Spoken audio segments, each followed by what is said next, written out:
Hi everybody, this is Liam Hulse and you are listening to the Market Watch Review. In today's release, we'll cover the following topics. Correction of US stock indices, USD strengthening, US and Canadian unemployment report, and an analysis of the Euro and USD sell deal. It's no secret that on the first Friday of every month, the US publishes a report on the changing situation in the labour market. The stock market reaction to the upcoming publication was quite interesting. A record decline over the past 3 months. Of course, we can talk about an obvious profit taking, but I would not be surprised if I saw an unexpectedly weak report on the change in the number of jobs created in the non-agricultural sector.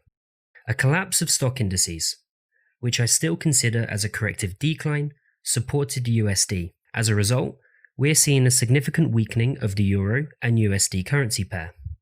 Although the activity of sellers at 1.1800 remains very weak, please note that the mark support level is in the immediate vicinity of the lower border of the ascending channel. A breakout of this level could trigger another wave of decline. Now let's move on to an upcoming report on the US labour market. Let me remind you that unemployment is at record highs in more than 30 years. Therefore, the lack of steady rate of its decline may put additional pressure on the stock market, thereby contributing to the strengthening of the US dollar.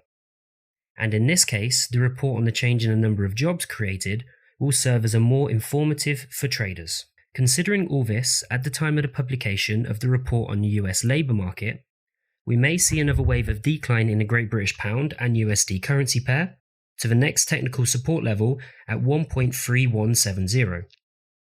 While the fixation of quotes above the resistance level of 1.3350 will not only cancel the bearish scenario, but also indicate the willingness of the pair to continue growing along this trend. I will also remind you about the upcoming release of the unemployment report in Canada.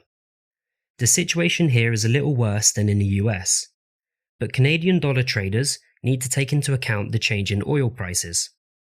After all, their further decline will put much more pressure on the Canadian dollar than a moderately negative unemployment rate.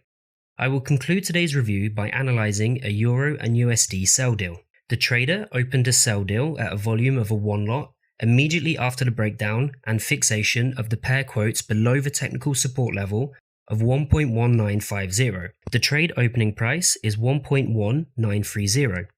Take profit order was set at 1.1810. 10 pips above the psychological support level of 1.1800.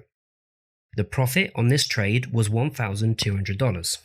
That's all from me. Closely monitor the news background and be prepared for all the surprises of the market.